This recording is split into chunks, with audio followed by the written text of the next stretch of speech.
So, background. Not really my cup of tea, I gotta be honest with you. It's something that... Partner... Why is this thing still here? Go away. It is the kind of thing where partner makes more sense to me.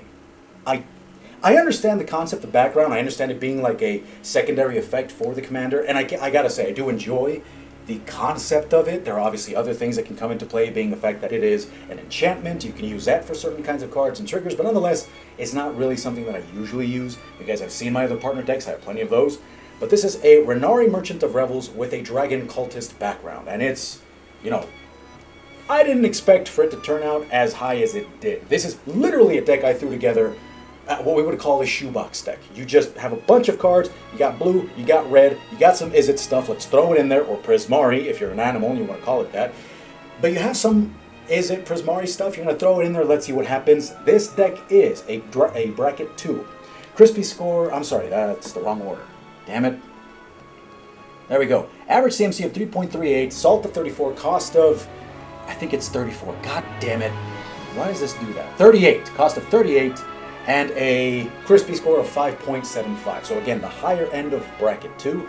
Though specifically, I'm going to share something that the site says about this before going into the breakdown of the crispy score, which is consistency 5, resistance 6, interaction 7, and speed 5. It says, this deck is technically a bracket 1. DeckCheck uses crispy score based guardrails to estimate wind speed and catch decks that should likely be playing at a higher bracket than they're technically in. This deck's stats, speed 5, crispy of 5.75, indicate very likely that it is above a bracket 1. So that's something that I wish the site didn't do that.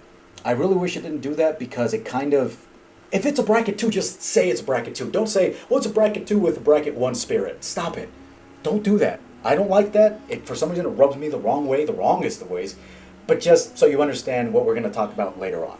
About this deck, it says this deck is an Is It Dragon tribal strategy using Renari Merchant of Marvels and Dragon Cultist to pivot between a reactive Drago Shell and a proactive mid-range beatdown. The primary goal is to leverage Renari's ability to cast dragons and artifacts at flash speed, allowing the pilot to hold up interaction and deploy threats on opponents and steps. The setup perfectly triggers Dragon Cultist, ensuring a steady stream of 4/4 Dragon tokens if a 5 or more damage was dealt during the turn. Win conditions are primarily combat-based, utilizing high-power flyers like Lathlis, Dragon Queen, Scourge of the Throne, and Steel Hellkite.